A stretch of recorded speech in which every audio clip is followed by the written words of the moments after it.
Thank you for watching the World Community Magazine's Hour of Power Live on Facebook with your host Edward McQueen and April Garner Davis.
Wow. Edward. Yes, ma'am. Yes, Edward.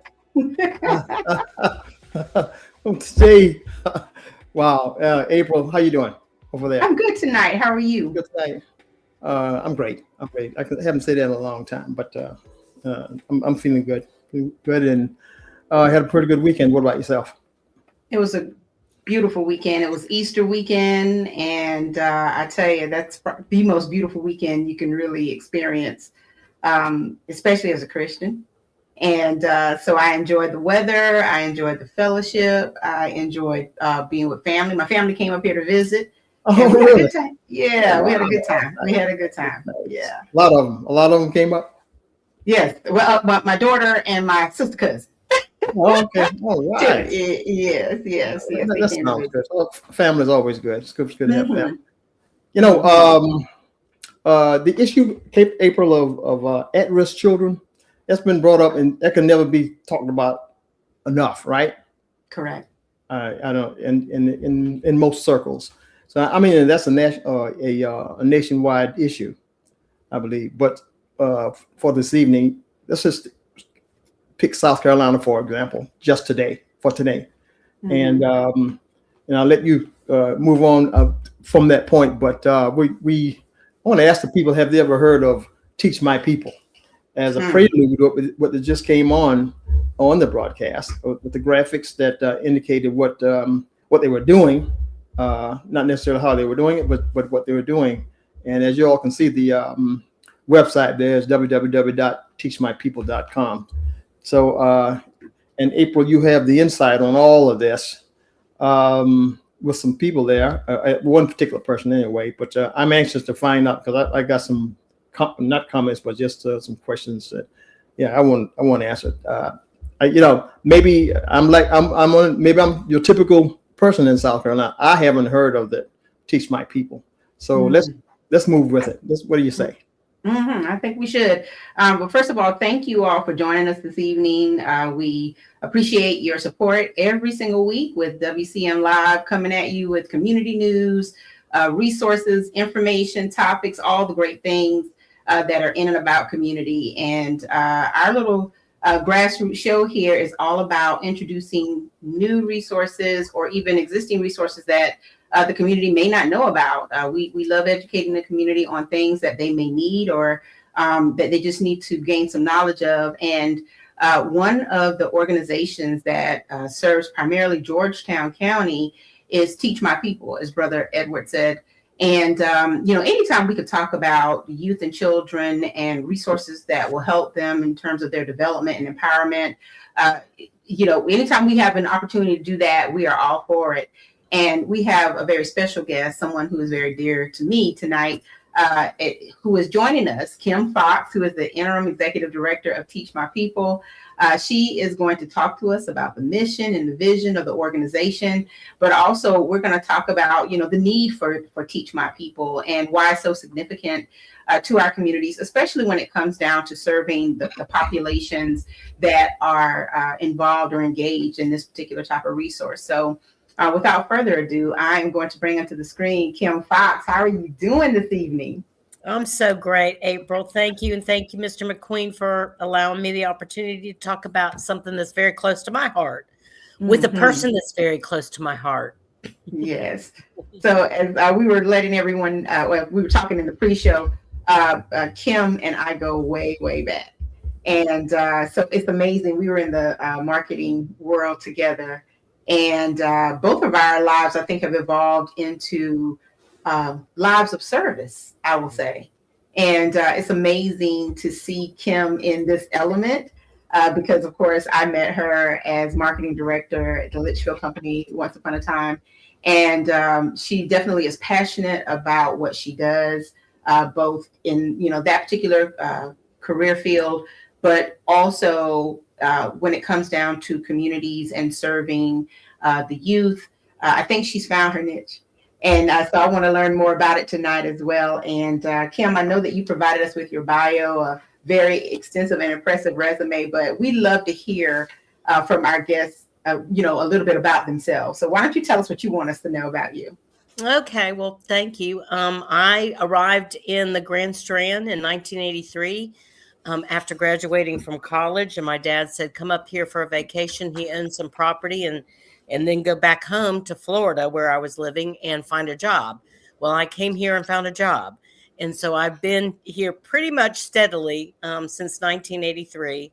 And a lot of my friends tell me you're the only friend we have that is actually doing the work that you studied for in college. So marketing and advertising and public relations. And then I found my place down in Pawleys Island and have been here since right after Hurricane Hugo in 1989, and just, fell in love with this community and have been very blessed to be able to work, play, and live in a place where people save all their money and retire and come to. So I'm just glad to be here. And I am so thankful for Teach My People. I became involved with the organization about 15 years ago and have served in various capacities with the organization. But it's an organization that I can see a miracle happen every day. And that just makes my heart go pitter pat. I've never been in a place in my life where that has happened. So it is a glorious opportunity for me. And I just love Teach My People. Mm-hmm. So Brother Edward, wow. I know that you were anxious to find out about how Teach My People came to be. Yeah, because that title is very striking. So I just wanted to know the genesis of it. So Teach My People started in 1999 in Pawleys Island with Reverend Van Arrington and a group of community leaders that came together to say we have students and youth in our community that aren't being served well. They, have challenges, and how can we support them in order to help them, get their high school degrees if they want to go to college or if they want to find a trade and become contributors to our community. And so the name that I don't know how or who or when, but the name Teach My People comes from Ezekiel 44:23, where they are to teach my people the difference between the holy and the common, and show them how to distinguish between the unclean and the clean. So that is the purpose of the name and Teach My People. It was started in 1999, and since then we have grown to have 2 campuses in Georgetown, 1 campus in Andrews, and 2 campuses here in Pawleys Island. And we serve currently 225 students. And starting in our summer program, we will add an additional 30. So that will bring us to 255 students. Wow. Wow. It's after school and summer program. I don't think I said that. Mm-hmm. But it is a Christ-centered, academically focused after school and summer program. Mm-hmm. And So go ahead, Brother Edward. yeah, I was about to say, you're centrally located where? So our what I call our home team offices are on our campus. We have a brick and mortar building in Pawleys Island. So that's where our administrative staff is, as well as, our students for our Pawleys Island academic program, with the exception of our high school. Our high school is actually currently now meeting at Reverend Johnny Ford's church called House of God. And then they join us for dinner. We serve our kids a hot supper before they go home. But that's where our home base is. And then we are on campus in Georgetown at McDonald Elementary School. We have grades 1 through 5. We're on campus at Georgetown Middle School, grades 6 through 8. And starting this summer, we will have our first high school class of 9th graders. Our 8th graders obviously will graduate to 9th grade. And so they will, we will be on campus at the high school in Georgetown. And then at Andrews, we just started that 3 years ago. So starting this summer, we will have grades 1 through 3. And we actually accept, we have a closed enrollment. So we accept 10 students in first grade, rising first graders in the summertime. And those kids stay with us until they graduate from high school. So they're with us for 12 years. And that is one of the difference of Teach My People, is that it is a closed enrollment. We try really hard to not bring in other children after 5th grade, because once they get into middle school, they're doing sports and they're not necessarily as consistent with us as they are through grades 1 through 5. But our kids stay with us for 12 years. It's a wonderful, that's where the miracle comes, because I get to see them grow from year to year. I get to see them change physically and emotionally and mentally, and see them be successful, as they graduate from one year to the next.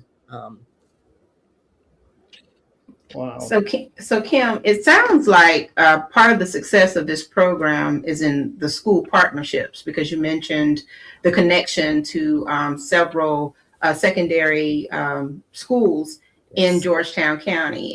And I think that's impressive that you're able to foster those partnerships to create like a funnel or a feeder into your program, because that's hard to do. It really is hard to not only create the partnerships, because they've got to trust you, but also to create programs that are appealing or that are necessary in the community. And so you got to also appeal to the parents, not just the students, but the parents.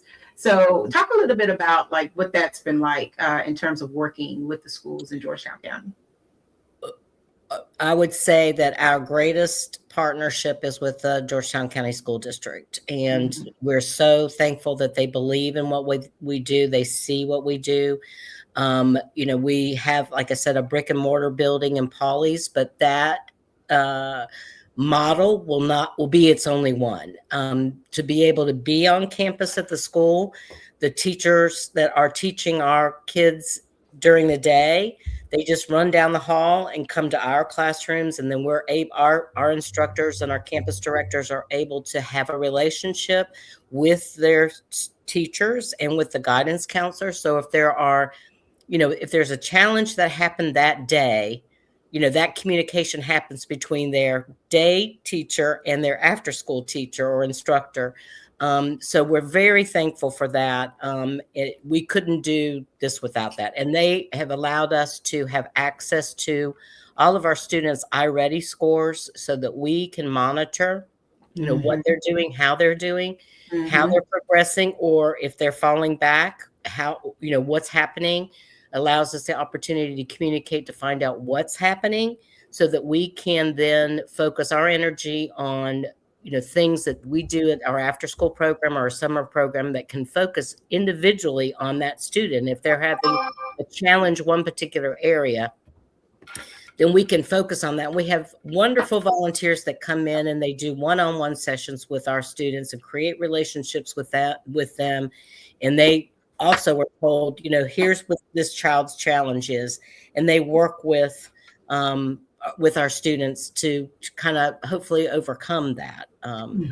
But our relationship with the Georgetown County School District is amazing, and they also help us with transportation during our summer program because we do a lot of field trips with our students. During the summertime, they provide us with our breakfast and lunch that we serve our kids. In the after school program, we have a different food program, but they're amazing. And we just hope that relationship will continue because it's so beneficial to our students, number one. It's beneficial to our staff, number two. And we feel like it's beneficial to each school based on the fact that, our kids are being successful academically, and that obviously shows to the bottom line of their scores, so. Yeah, absolutely. And I'm glad that you segued into the academic part of it because, as an after school program, summer program, the enrichment is highly critical. And I'm sure that the enrichment, as far as I can tell, includes, literacy. It also includes, cultural and kind of environmental things, as we, saw in all of the photos that, were scrolling through the deck at the beginning of the show. And as you think about the impact of this program, tell us a little bit about what you've seen in terms of student success. How has this program helped students to be more successful? Oh, my goodness. So this year, this May, we will have our 2025-26 graduating classes, 9 of our 10 students. Obviously, kids move away or they have personal challenges that don't allow them to finish out 12 years with us, even though we're sad when that happens. So we have 9 of them that are going to graduate on time with great grades, and each one of them will get a $1,500 scholarship for their wherever they decide to do in college. And then we have a work trade scholarship that they can apply for as well. But we also, a total, besides those 50, those 9 students, we have 57 of our students that have graduated college. We have 3 that have gotten master's degrees. We have 1 that's pursuing a doctorate degree, and I think by the end of this year she will have achieved that doctorate degree. And then we have 3 that are in the military, and we have 1 of our students that graduated last year that is going for his, I guess you call it, his HVAC apprenticeship or license certificate. Yeah. Really need those, don't we? Absolutely. And we have more and more of our kids that are, looking at the trade. Not everybody is designed for college, and that's okay. I mean, some of the trade, and with all the resources that we have in Horry and Georgetown County, with the advanced technology at the Horry Georgetown Tech, with the culinary school, with Horry Georgetown Tech. There's just, and our service industry that drives this economy that we live in. It's so important for them to, feel like I don't think our kids feel the pressure that they have to go to college. If they want to go to college, obviously, we have scholarships for that, but we do also have scholarships for our trade students. Kim, tell us a little bit about kind of the profile of the typical student who's in your after school or summer school program. Our students come with a lot of challenges. And they're not in an environment of learning. They have, peer challenges. They have personal, emotional challenges, spiritual challenges, academic, obviously, challenges. That is, we know by research that if our kids are not reading at grade level by grade 3, they will drop out of high school. They will not graduate from high school, and their future will not be as complete as God has intended them to be. That is, and our program is free to our families. There is no charge to our families. We're blessed with local, regional, and state, and some federal grants that allow us to do what we do, and give us the privilege to do what we do. But they are challenged, and we, and COVID really took a big hit with everybody nationally, but with our kids specifically. And it's probably been up till last year that we are actually back to the level of scores that we were before COVID. And that's not just our program, that's anybody, in any kid that's in education, they're challenged with that. But we are blessed with, having 78% of our kids right now are on grade level. They're either on grade level or above. For reading. And with math, 63% of them are at grade level or above. And compared to the state, I think the state, I'm going to look at my notes here. I think the state for reading is at 70. The state report card is 72%. We're at 78. And for math, the state report card is at 57%, and we're at 63. So, we kind of align ourselves when we're looking at our iReady scores and we're trying to see where our kids are, is we make sure that obviously we are doing better than what is the normal, but we want to do better than, we just want to do better, period. And I think the other more important thing, and we have a relationship with First Baptist Church in Andrews, and the pastor there, every time I see him, he always says, I never thought I'd see the day that the schools would allow prayer back in school. And you all brought prayer back to school, because we do disciple our kids. As we said, it's a Christ-centered program. So we do have discipleship every day. And, that is, they have a mantra called respectful. And there's, a definition of each one of those letters of that word respectful that they could recite to you if you ask them to do that. So, there is a discipline and a culture with us, and it is, very Christ-centered, very service-centered, and very academically centered. I find interesting with the graphics that April just put up, that you had them voting. They were voting. Where was this taking place? What?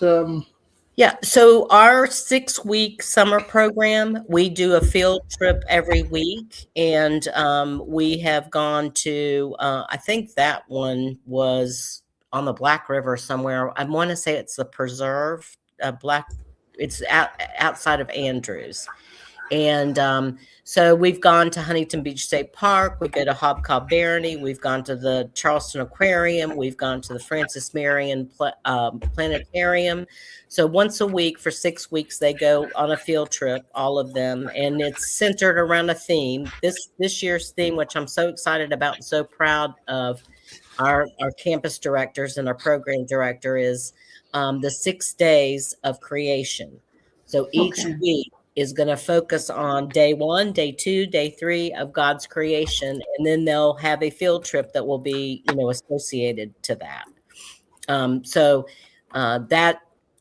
That picture that you saw, Mr. McQueen, was one of our field trips. And then we also teach our kids how to swim. So our Georgetown and our Andrews students go to the YMCA in Georgetown. And then at our brick and mortar building in Polly's, we have an Olympic-sized pool in our backyard.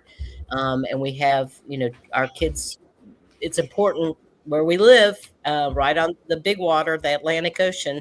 And we have so many water tributaries that it's very important for us to make sure that our kids know how to swim. Yeah, that's one important aspect that was left out of my life. I tell you, of course, we didn't have the facilities when I was growing up. So we didn't have that opportunity, but they exist there now in Conway. You have a pool, a couple of pools where accessible to everybody. Yeah. That was kind of like a void in my life, man. But not being able to swim. I think and I'm finding out that that's one of the most important things that you should be able to do. Okay. Yeah. Yeah. Yeah. And people just automatically assume that because we live so close to water that we know how to swim. And you're right, Brother Edward. Growing up in Conway, the only pool that I remember was Smith Jones Recreation Center. As far as being able to go out there and take swim lessons. But then there was always the beach. My brother learned how to swim, as you would say, by trial by fire. Somebody picked him up and threw him in the ocean. Right. Yeah. Most of us. State Park, our cousins came down from Philadelphia one summer, and they were just taken by the ocean, right? And so one of the older cousins picks my youngest brother up and throws him in the ocean, and he was just doing his thing. And by the end of the day, though, he knew how to swim. So it's amazing, and I think that's wonderful that you actually offer that as well, because there's so many children who would not have that opportunity just organically because even their parents may not know how to swim. So they're not gonna, while they may know it's important, it might not be like top of mind or a priority or whatever the case is. Right. But so thank you for watching. Timothy McCray says, glad this program is still going. Brother Van was the founder of this program. So she mentioned him in the beginning, Tim. Thank you for watching tonight. You were talking about of course, I love the fact that there's a nutrition component that you have, and because of, food insecurity and all the things, I don't know how many of these young people actually live in food deserts, but just knowing that, children have, hot meals or the opportunity to get some kind of nutrition or snacks, in these types of programs, that's always a plus. Because sometimes it's the only meal they may have, or the only substantial meal they may have. But I'm also particularly interested in the mental health component that you talk about or that your website describes, and the fact that, and you mentioned it earlier, that a lot of these children come with certain barriers and challenges. And so as you all work with the children, Kim, what are some of the resources that are offered to children and families whenever you, kind of recognize that there is more help that's needed from that mental and emotional well-being side of things? So we have mental health counselors on our campuses, and they usually spend about 25 hours a week. Each of our counselors, touch at least one student, each week. That is their goal, and they, spend time with students one-on-one. They have, therapeutic ways of, seeing if there's any underlying challenges that are going on. If there are, and we have found, I think currently one of our counselors has 15 of our families in private counseling. And so that our counselor will help them with whatever, Medicare funding is available for that kind of counseling. Obviously, the family has to want to do that and agree to do that. So that all of that's kept very confidential. I don't know who those 15 students are that are in the family counseling with their family, but it is amazing. We have a gentleman by the name of Coach Dave. He is a pastor, so he's very, takes a very Christian approach to his therapy, and they love him, and they always look forward to seeing him. And so, the relationships that our counselors have built with our kids is there's no value to it because it's just huge, and it's so helpful for those those students who are really, really challenged, and the families that are challenged with that student, and being able to uncover some of those issues. So that was something that we realized we had to put into place when COVID came. It was that the pressure of COVID really brought out a lot of the other challenges that our kids were dealing with on a daily basis. Mm-hmm. Well, it's great that you have the ability to provide some type of trauma-informed care or mental health, service, even if it is from the standpoint of just, identifying and talking with parents about, what the indicators are and, what they can do in order to make sure that their children are successful. I see Reverend Adamson in my view. And Reverend Adamson, just want you to know, Kim says she's eager to talk to you. She would love to speak with you. So I'm going to bring you into the screen. Hey, Reverend Adamson, how are you? I'm good. All right. Great. Reverend Adamson, this is Kim Fox. She's the Executive Director of Teach My People. It's so good to see you. It's so good to see you too. And we were telling her a little bit about you and the wonderful things that you do in Conway, from education to historical preservation. And when we mentioned, of course, that you work with the youth and you have several programs, she's like, I want to speak with her. Okay. So, Reverend Adamson, I know you heard a little bit as you came in about the things that are offered by Teach My People. And the organization, of course, the motto is Hope and a Future for At-Risk Children and Youth. Mm-hmm. As you think about, why it's important to have resources in place for that segment of the youth and children, why are programs like the ones that you have, Reverend Adamson, and Teach My People, why are they important in our community, especially now? Why are they important? Well, I've been acquainted with her organization for quite a long time, and, just so proud of the work that they do, and have been supportive of the persons that I knew in the past that were working with them. Carol Burnett said years ago that all of our children are at risk. Mm-hmm. And I don't see our children as segmented, because just as my children were at risk, anybody from any kind of socioeconomic background or anybody who has breath is at risk in this world. So we want to encourage our young people, and especially be supportive of parents, because people's backgrounds are so much different from this ideal that we had in our head about a two-parent family evolving from other sets of two-parent families. Things are complicated. Our lives are complicated. And people need to be supported in their parenting. And the whole notion that Marian Wright Edelman and Hillary Clinton have of adopting the African proverb, it takes a village to raise a child. Right. Mm-hmm. And we know it takes a village to raise some grown folk. So, okay. Yes, ma'am. Yes, ma'am. Mm-hmm. So the work that they are doing is absolutely critical in these days and times. And we just salute anybody who enters into the fray, because these times are so fraught. There's so many negative things coming at our children. Aren't we glad that we did not grow up in the era of social media? Yes, ma'am. I mean, just think of that. Compared to the children who are growing up now, our childhoods were idyllic, because we could actually be outside and not have parental supervision. Yeah. And, that kind of freedom, that kind of independence, that kind of ability to explore and be creative, and learn about nature and about people. Our children don't have that anymore. Mm-hmm. Mm-hmm. So, the program that we have, Kim, is the Children's Defense Fund Freedom School.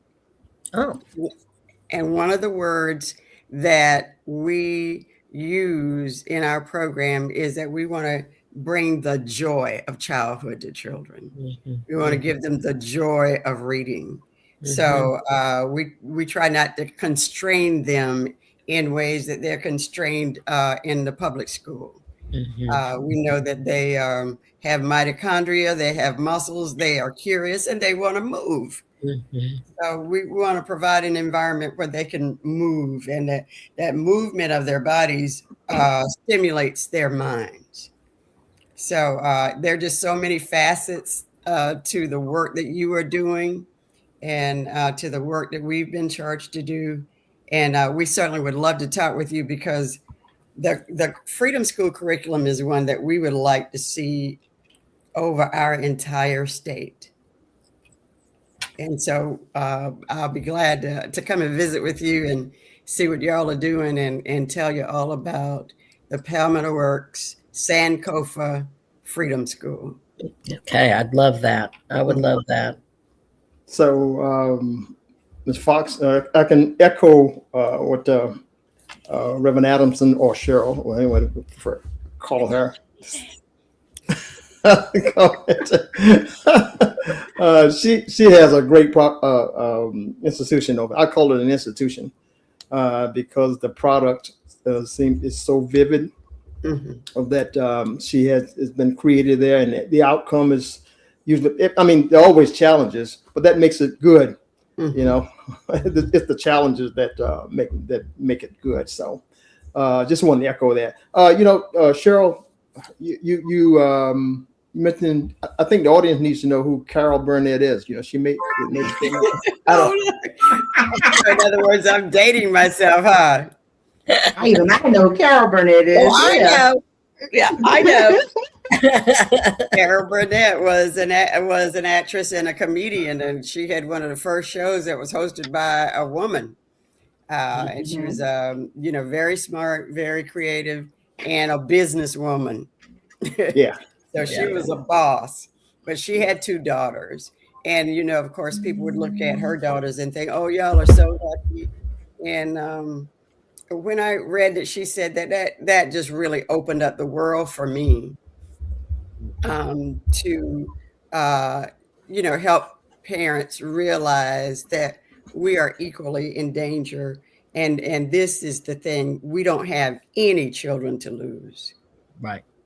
We don't have any children to lose because we don't know when that next astronaut or engineer or truck driver or plumber, we don't know who they are.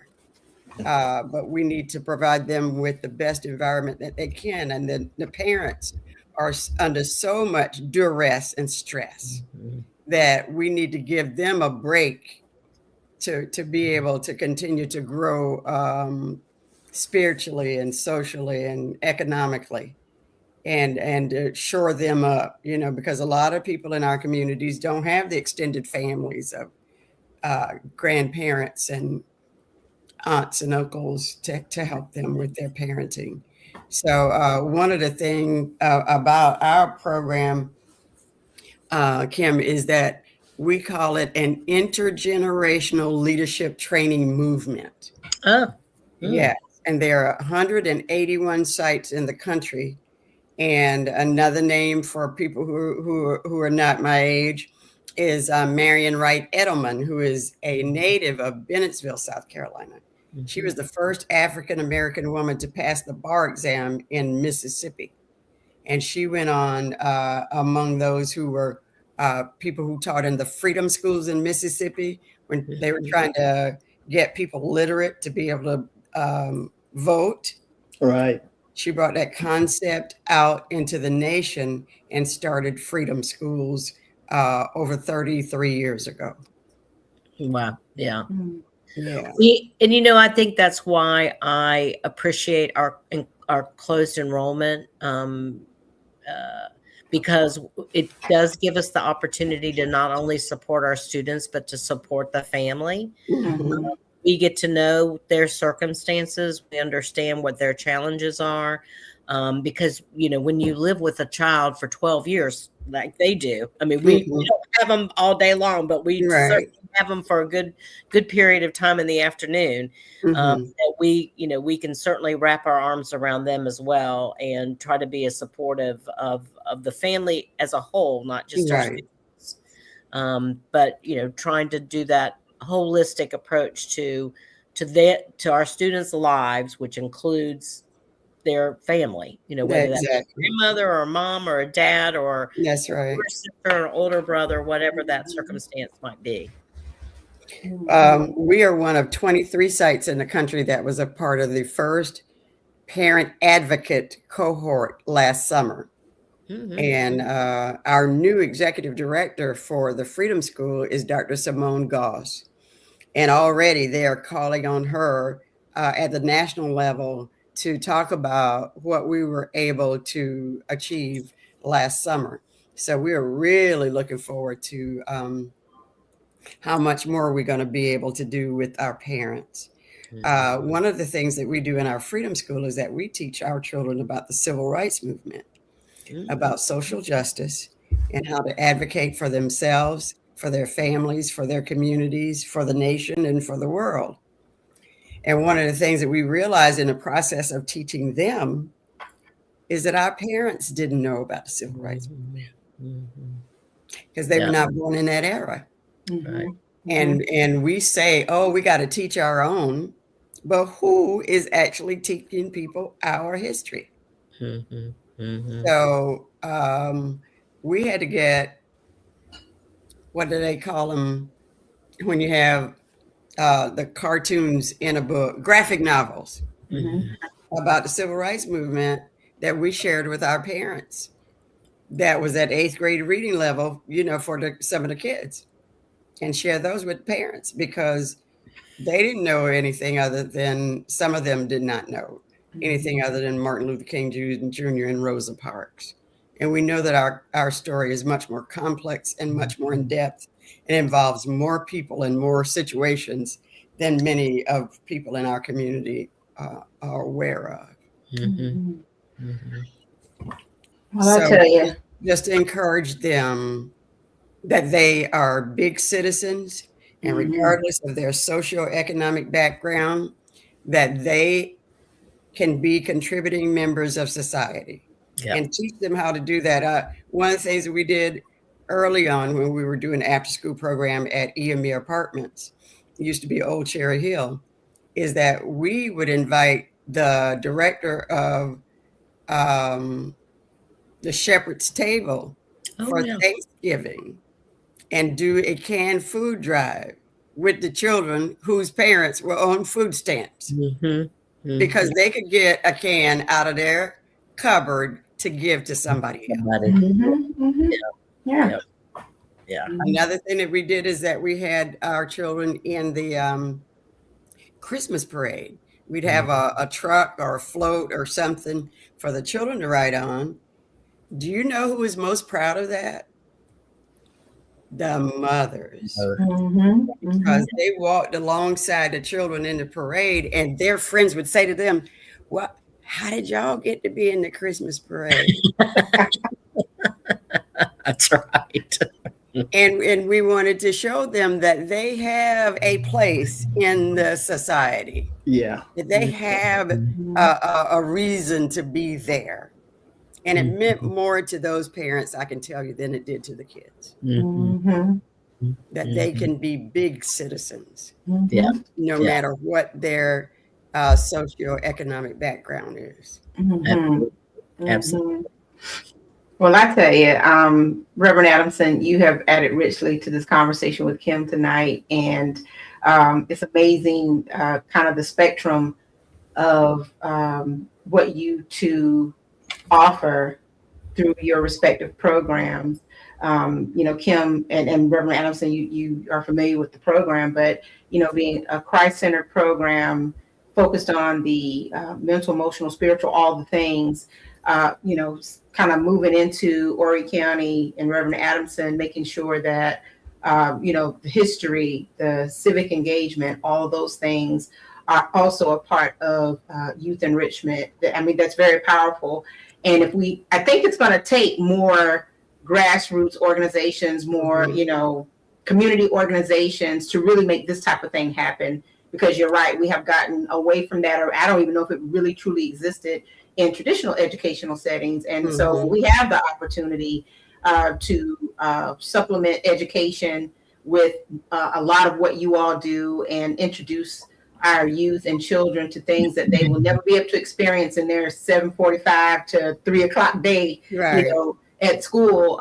You know, that definitely opens their minds and broadens their horizons. And so, you know, kudos, as Brother Edward will say, to both of you for the wonderful work that you're doing. I hope that there's some way for the two of you to collaborate. Because I was going to ask earlier, you know, I know, Kim, that, you know, Teach My People's down in Georgetown. Do you have any vision of moving that into Horry County or closer to Horry County? Or well, yeah. we did a couple of years ago have a group of community leaders that wanted Teach My People in Conway. Mm-hmm. And we went through the process. I mean, obviously for us to expand, a community has to come together and support the financial requirements for making that happen. And, but one thing that shut us down, which is one of the cores of who we are, is our academically focused, that Horry County School District would not allow us to have access to our students' academic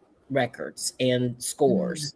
I mean, hopefully someday that would change, but we can't be successful unless we understand, you know, can see what's going on and have that relationship with their teachers and understand what's going on with our individual kids. So that kind of put a pin in it right now, but that's not to say that, you know, it might not happen. It might happen one day. I don't know. We're just going to let God take us where he wants us to go. We're not actively, you know, trying to find places to expand to, but if God leads us that way and brings people together for us that wants us to do that, then we will. Yeah. You know, just observing the synergy between the two of you, can you kind of envision great advantages about, like April said, collaborating on some things, if not coming together and unifying or so whatever. One of the things, you know, when we talk about collaboration, you really start right where you are, and immediately two responses to what she just said about having access to the children's educational record. From our understanding, the parents can give consent individually for the children's records to be shared, or there's a way for you to engage with the parents and require them to give you the information. Now, a way around that we have done is that Freedom School provides us with data collection and evaluation. So we do a pre and post test by an independent person, perhaps a student or graduate student at Coastal, hired by the National Children's Defense Fund, so that we know where they start and where they end. And then by the parents self-reporting, and I mean some really well traveled and exposed children for the first time going back into school this year, their parents said they were 2 reading levels ahead of where they left off in the spring. Because, you know, one of the major things that Kim's program and ours try to do is to mitigate against the summer reading slide. And, you know, based on socioeconomics, if our children don't get to travel and have experiences in the summer, then over the course of the summer, they may end up back where they were in February. Right. While other kids have had trips and been to museums, had other experiences, and they may either be at the level that they're supposed to be, or maybe even a few months ahead. But that's one of the things that one of our major focuses, not so much on reading skill, Kim. We focus more on books that the children would be interested in. Gotcha. Rather than focusing on the skill of reading. Yeah. And inevitably that means they'll read more, and then their reading level goes up. That's right. Yeah. So problem solving is one of the first ways that we can collaborate. Absolutely. And sounds like praying is another. Yes, that's exactly right. Praying is another way we can collaborate. Yeah. I'm Yeah, telling you. Well, Miss Amen. April, I hope you'll share with me Reverend Adamson's information so I can. You got it. We can connect beyond today. So Yes, absolutely. Well, I look forward to it.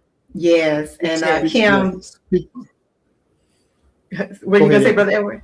I was just gonna thank I was about him. to say, speaking of sharing information, Cheryl has some information great she wants information to share with us. great information about what's coming up, and that's always a fantastic event. So Cheryl, you can tell us a bit more about that.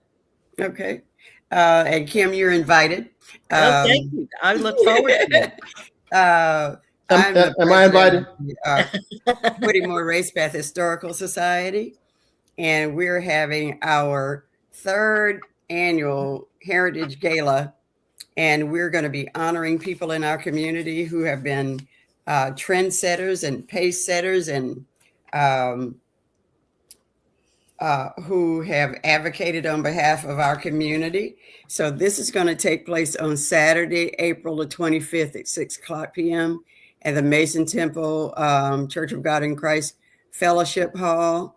And our speaker for the occasion is going to be architect Michael Allen, who was a young man who graduated from Conway High and went to Clemson University and has his own architectural firm in and around Atlanta, Georgia.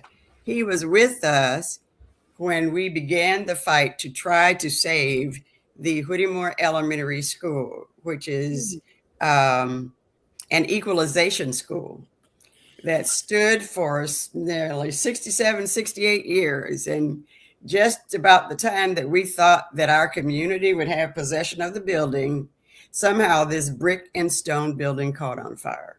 And so it's a great loss to our community. But nevertheless, the Lord had a plan for us to lift up the rest of the history of our community. So the persons that we're going to honor on Saturday, the 25th at 6, will be people who were trailblazers in law and law enforcement, in medicine and nursing, in education, in public and community service, and business and entrepreneurship. So we're not naming them now because we've got to get permission from them to share that. We've got to get their consent that they are going to actually be there with us. But that has been a great coming together for our community. One of the things about the work that Teach My People and Palmetto Works Sankofa Freedom School is doing is trying to instill in our children encourage the potential that they have in them. And because so many of our children don't go to church anymore, and a lot of adults don't go to church anymore, there are not very many places where we can all be together. So one of the things that we experienced through this gala is at least 150, 175 of us get to come together to celebrate our heritage. So the ticket prices are $5. Most of you know people who are members of the Whittemore Race Path Historical Society, and you can feel free to text me. But our chairperson is Valerie Skipper, who is a very well-known and accomplished woman in our community. And you can contact her or contact Mr. McQueen's wife, or Marcia Ransom, Edna DeWitt, Carolyn Hickman Williams. Just reach out to anybody and say, I want tickets to that gala. And they'll be able to point you to somebody who is able to get tickets to you for that occasion. Right. All right. Awesome. Brother Edward, I know you're excited. You're the resident photographer and everything else.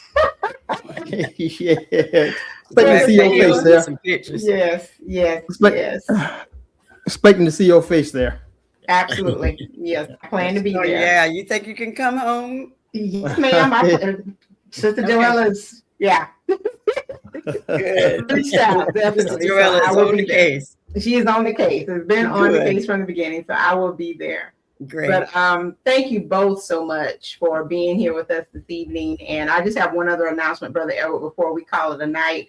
I just want to remind everyone that the book signing for Reverend Lonnie B. Chestnut's Absolutely. his memoir, A Bright Side, is this coming Saturday from 11 to 1 at Friendship Missionary Baptist Church. Yeah. And I'm especially excited about this. Reverend Lonnie, of course, is my uncle, and his daughter, Cassandra, wrote this book. And it is an amazing story. It actually encapsulates a lot of Horry County history, Whittemore history. A lot. Yeah, A lot. and so I enjoyed reading it.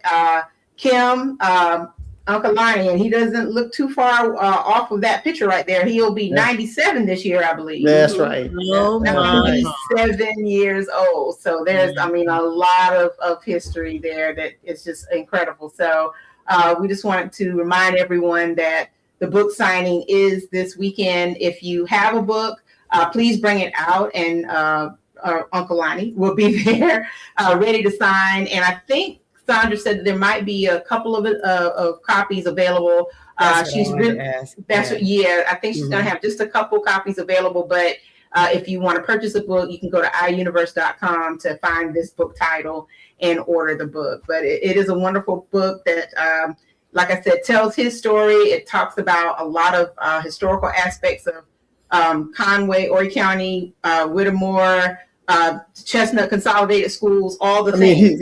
He's done it all. He's all over Horry County. Okay, covered a lot. Mm-hmm. I mean, his 97 years has been very, very productive. They have not been wasted, have they? No. I'm serious. I did remember one other name of a person that may have tickets, and that is Priscilla Fuller. Yes. So I think reach out to Priscilla.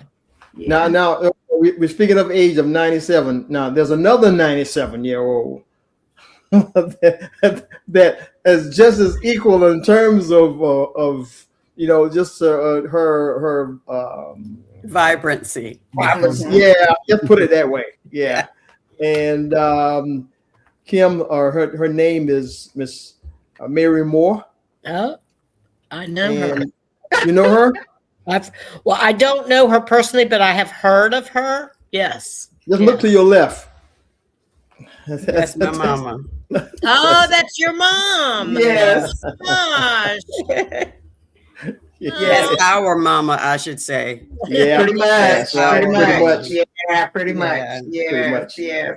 And He's the community mama. That's for real. Yes. Yes. So we have some wonderful things going on for the month of April. If you have any other community announcements, we'd love to share them on our future broadcast. Please let us know. Send us your flyers.